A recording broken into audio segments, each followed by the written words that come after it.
Hi, and welcome to the next case study. This one is on Dashmote, and it's great to have, we have Dennis Tan, the founder and CEO of Dashmote. Welcome, Dennis. Hi, Bill. Hi, Bill. Looking forward. This is great. And we also have Julia Imperatis from Newman, New York, and welcome, Julia. Thank you. Hi, Bill. Nice to see you. It's great to see you. And so I'm going to turn this con over here to Julia, and she's going to have a great conversation with Dennis. And we're just excited to learn about your journey, Dennis, to bring your company into the U.S. So with that, I'm going to turn it over to Julia. Thanks. Thank you, Bill. And nice to have you here with us, Dennis. Nice to see you again. Dennis Tan is the CEO of Dashmote. Is a serial entrepreneur. He exited his first company at 15, so we're in great hands. Dennis, would you mind telling us a little bit more about what you guys are building at Dashmote and how you started this journey? Yeah. So at Dashmote, our company is about 5 years old, and we started by the idea that we wanted to help lead people into an AI and data-driven world. So we built, let's just say, advanced algorithms to actually extract information out of data, especially out of visual information. So we're able to recognize things and then give recommendations based on that. And various amount of different companies use that, whether in the food and beverages or the cosmetics industry. Yeah. That's very interesting. And Dennis participated in our Newman, New York program last year, but you actually started the company in the Netherlands. Yeah. How was the journey to expand from one country globally, really? Yeah, I think, of course, I would be lying if there's not always like a small portion of wanting to go somewhere as well. But in this case, it was fully business led. So yes, we started in Europe, specifically actually in Belgium, not in the Netherlands where our headquarters is. And once we started working, we made luckily our clients happy, and they asked us, could you help us out further in Europe?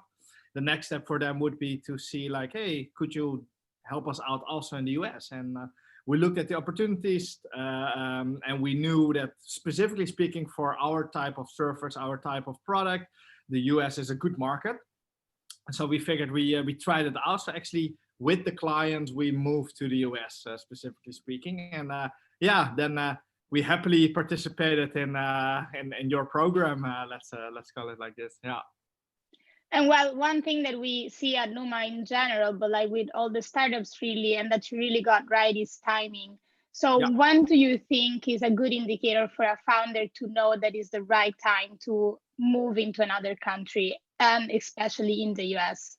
Yeah, I think what people sometimes underestimate is kind of the commitment that you need to make to actually make it work.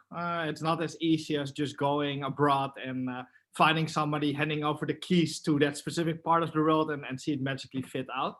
So I think you need a good estimate of like prepping, and on the other side, figuring out if you have enough kind of like stuff going on. So I always advise for people to go abroad to the location they would like to explore, stay there for, let's say, 2 weeks or 4 weeks, rent a co-working space and really work. So not be there for pleasure, but try to make connection, get a taste of what business would be looking like, preferably with a client or partners potentially.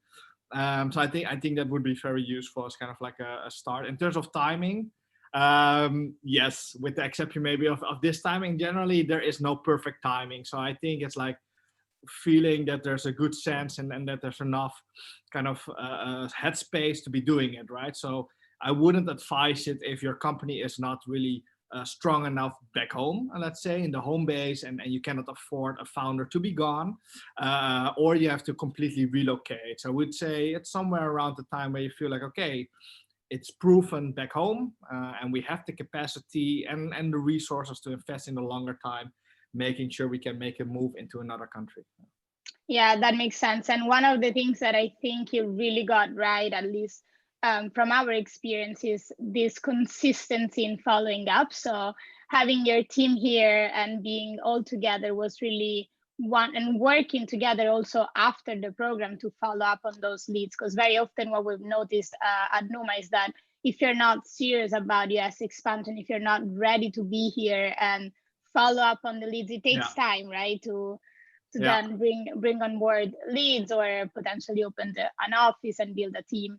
And this was back in 2019, and this is a whole new year with all new challenges. Yeah. I must say I agree. I mean, being consistent and really making sure you want your fest is very important. It's not because you're sitting there and saying it, but running through the Numa program did help a lot in making that more consistent, you know, creating this habit of making sure you follow up the relationship. I think understanding the cultural differences is much more easier if you have people who are on your side, you know, let's say in this way, through a program that gives you the ins and outs, how to make it work. And then of course, us putting in the work itself on top of it, especially in America, you know, we speak the same language, but understanding how business culture is done in the US, especially relationship management, is very important. But yeah, to be honest, I would go almost as far that it was very instrumental to have like a strong partner with the same mindset, in this case Numa, to help out on this, basically. Yeah. And it's very important that you never leave a lead dropping, or like exactly that you are fully immersed into the culture of the country. Yeah. How did COVID impact all of your plans for the US? Yeah, a lot actually. Yeah, where to begin? You know, I mean, to have a bit more background. So we're about 5 years old, but we are active in about 35 to 40 countries, and we have an office also in Asia, which gave us a little bit of a head start into COVID. So let's just say it's a coincidental luck. We didn't know the expenditure of kind of disease to this size. So we completely had to overhaul everything. Yeah, to be honest, I don't see any reason for me to be very negative considering what everyone else is going through. But it for us did make a big change in what happened for this year's plans and goals, and especially in the US as well. So originally we were intending to focus a lot on the US, but specific smaller things, just as, for example, we had to retract or send back some of our colleagues in the US back home, essentially speaking. So yeah, the world went into a full remote kind of place. A lot of things were uncertain, especially the companies we work for. Luckily, they're large companies, but also, let's say, their budgets froze, and things were being seen what would happen. So yeah, there were a lot of adaptation needed, but yeah, it's on the other side a wonderful time for an entrepreneur, because we shine the most when innovation is, I guess, needed, and we're optimists by default. So we try to look for opportunities, and then it very much helps out if you have the right partners and the right people around you to be able to make that successful. Yeah, and I think that this new environment that we're all working and living in allowed us really to understand how important it is to be flexible and be able to make those changes and be able to follow through still with good products and that are really helping companies thriving in this difficult moment. Yeah. If you could share with our audience also one challenge that you had, really, what would be the top challenge that you had and the biggest insight that you got from your US expansion? Yeah, I think the biggest challenge is that normally as a business, at least I think in general it goes, it's a lot about like expectation management, expecting how it will look like at least for 2 months, 6 months, 12 months kind of thing. And in our case, it was not something else, right? Especially when you're in a growth phase, you heavily invest and you expect a certain outcome. Luckily, we're not in the travel industry, but we're definitely also in an industry that got hit. Specifically, a big portion for us comes out of food and beverages, which indicates the restaurants. And if restaurants are closed down, it makes it harder for our clients. So for us, we had like a very hard thing to decide, like, okay, do we have to fire people? You know, like, do we make major adjustments to our growth plans? Are we even going to be around? So you look from a point of perspective, do you have enough money in the bank? And we had a pretty hard but long year in 2019, which means the entire team was exhausted. And then you either make the decision for yourself or you talk it through with your team. We had to decide whether we would make a massive layoff, like many other startups have done, or whether we all stick together, but then everyone is required to work much harder, right? Just to make sure we can survive. We love all the people in the company. We were really one team, so we decided to go for the last one, but that means we were very exhausted at the end of Q2. So that was one of the things. Other one was kind of like the uncertainty with the clients, whether they could continue the contracts and these type of things. And you try to think of various ways. So one tip that I gotten out of it, maybe innovative kind of thinking, is like, normally you try to take care of your clients. I think in this particular way, your clients are more concerned with how their clients are doing. So sticking with part of our market, which is the food and beverages industry, we try to see how we could help our clients with helping their clients, the restaurants in this case, survive. So for example, we created this market radar where they could see where locations were being open and closed, adapting to the situation. It was not with ID, let's make money, but just make sure that we can be there for our clients, right? So in that we could kind of like stay around, make sure we're relevant, but also make sure that we're there, that they know whenever they needed us again, that we're there with our normal product as well. Yeah. And that's a wonderful also insight in general for, I believe, any founder really building even a new team, to really rely on their people to listen to their clients and to make sure that they are strong and cohesive. And the culture at Dashmote was one of the key factors of your success. From my personal experience with you guys in the program, because it's a wonderful all the kudos to the team. I cannot take any credits for this. I think they're very resilient, but I think especially in this time, I think team is everything. You have to do it together, right? So you have to demand more from each other.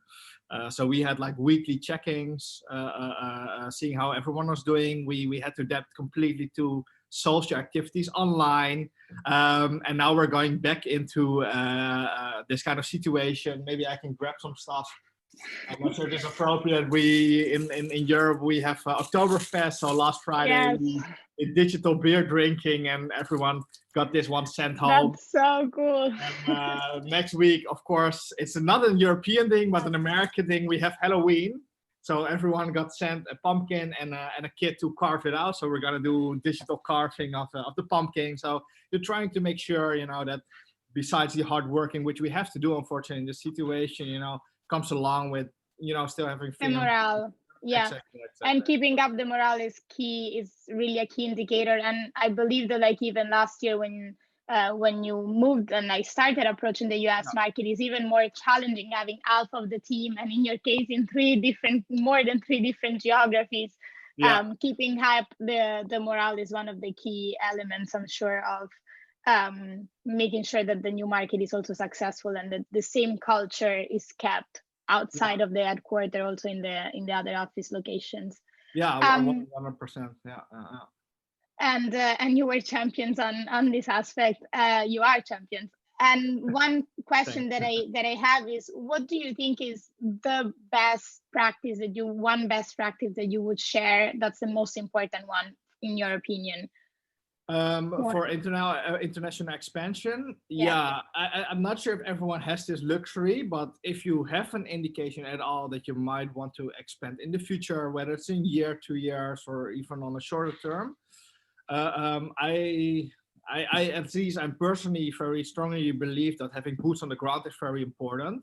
But if we take that statement that company culture really matters, right? Because in the ID, the execution of that, the bonding that you have, then it makes a lot more sense to kind of put somebody abroad that actually has that DNA. So whether it was for us in this case to China, Austria, or New York, we sent people that first of all had like really dripping down the DNA. Not everyone has that luxury, but the persons that we sent to the US in this case, you know them both. One is my co-founder, by coincidence also my younger brother, but also another colleague, Sven in this case. They both have been working for a long time with us, and we know them very well. And so we can rely on them. They can build out the team further on, essentially speaking. So I think that's for me like a big person. Try to see whether you can find somebody who wants to actually go, understands the company and can carry over the DNA, in addition of growing an initial small team or building out a larger team over time there. So I think it really starts with the people. And then second there, very important, of course, having a launching customer or a client that is willing to grow with you, that makes market entry less pressureful, because otherwise the person you're sending constantly has like this heavy weight, like I have to close something, so you can send them along with this and, you know, give more appropriate timeline. Yeah, and I love how you said it all starts with people, because like whether they're channel partners, whether it's your team members, Yeah. it really is all about people on the ground willing to make the difference. And it comes with a lot of uncertainty, opening up a new office, a new set of challenges. So being able to adapt, being resilient, having good people is what was proven to be key and successful for you guys. Yeah. Well, thank you so much, Dennis. And I don't know, Bill, if you have any questions or wanted to add something. Oh, that's great. Thanks. Thank you, Julia. And thank you, Dennis. That was it was super. You know, I took several things out of what you both said. And I guess, you know, Dennis, in what you said, what I really, I think there were several good points, but one that I don't hear probably enough is the notion of, before you make a market entry decision, go and actually work in the market for 2 and 4 weeks, and maybe even multiple times, to meet with customers, to meet with partners, to even just kind of figure out the geography and the culture and those types of things. But that seems like a very intelligent thing to do. It's like dating, you know, it's like dating a couple of times with the place you want to be with, you know, try to see what's around there, you know, and how that connects with what you're trying to achieve. You know? Yeah. Well, I suppose even because, you know, obviously there are challenges in working over multiple time zones. Distance is obviously a challenge, and even just flying to that place a few times and going through the airport and just dealing with the logistics and staying in the hotel or the Airbnb or whatever, so that you can kind of see, you know, gosh, is this really a place we want to go to and be in and all that. So I would imagine there's a variety of things you learn in that. Maybe where the good coffee is or something. Who knows? I think that's right. I think that's very important. The coffee is always a good start, and finding, of course, that initial spark. You know, I think you have to get a bit lucky as well, but you only get lucky if you create that situation. And finding an initial spark of person that's willing to help you, and then it kind of spreads. For us, it started with Julia and Numa, and then all the lovely people we met through that, you know, and it expanded overarching. And but you have to be on the ground to find that, right? Yeah, it's funny, as you were talking about that, it reminds me, my wife and I do a lot of networking, and, you know, prior to COVID, we'd go out to lots and lots of events, probably much like you both, and we always reflect on, because at times you go, gosh, I don't really feel like going out tonight, or, you know, it's easy not to go out. And whenever one of us feels that way, the other one says, you're never upset when you come home that you went out, right? And so I think that's kind of the metaphor that I hear here is, you know, go out, visit, check it out, see if it's, you know, a place you want to go, and you can give yourself that opportunity to make the decision. So, you know, that's awesome. And Julia, the thing that you hit that I think was particularly key was talking about follow-up. And you know, I think it's a challenge for U.S. companies. I think it's even more of a challenge for international companies coming in, just because it's such an expectation here to, you know, have good follow-up, and certainly never assuming a no until somebody tells you no. And usually wait till the hell no. The harder one. Right. So, but I'm sorry, go ahead, Julia. They were perfect on this. He mentioned Sven was here with us during the program, and literally every single week he had a check-in with all this entire pipeline, making sure to not drop any single conversation. And that's like just a wonderful mindset for the US that's very uncommon. Yeah, well, you become so memorable by having good follow-up. People go, wow, how do you remember to call me? And gosh, you just are calling me at the perfect time. We actually just had a meeting on this, and you don't know what the dynamics are in the companies you're calling. So it's really making sure you're top of mind. It's almost, I don't like the word, of course, but it's like almost to the stalkerish kind of part. Yes, I mean, nobody cares. It's like all the credits to Sven and Stefan, my colleagues in this case. You know, I think I sometimes look into this, like how many points of contacts they had, you know.